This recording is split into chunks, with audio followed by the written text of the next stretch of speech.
Awit 138. Ako'y nagpapasalamat sa iyo, O Panginoon, ng aking buong puso. Sa harapan ng mga Diyos ay aawit ako ng mga papuri sa iyo.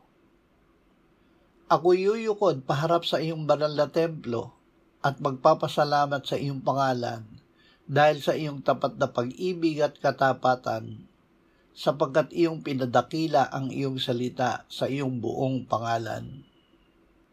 Nang araw na ako'y tumawag ay sinagot mo ako, iyong pinatapang ako ng kalakasan sa aking kaluluwa. Bagaman ang Panginoon ay mataas, kanyang pinapahalagahan ang mababa. Pasasalamat sa tugon ng Diyos.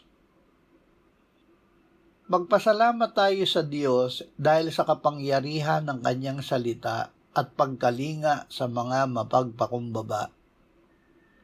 Ang Diyos ay nakikinig sa panalangin ng bawat tumatawag sa Kanya. Hindi siya malayo. Siya ay malapit sa mga mababa ang loob. Binibigyan niya ng lakas ang napapagod.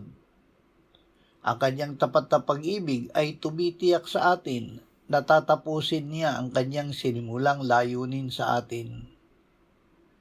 Sa lahat ng bagay ay magpasalamat tayo sa Diyos.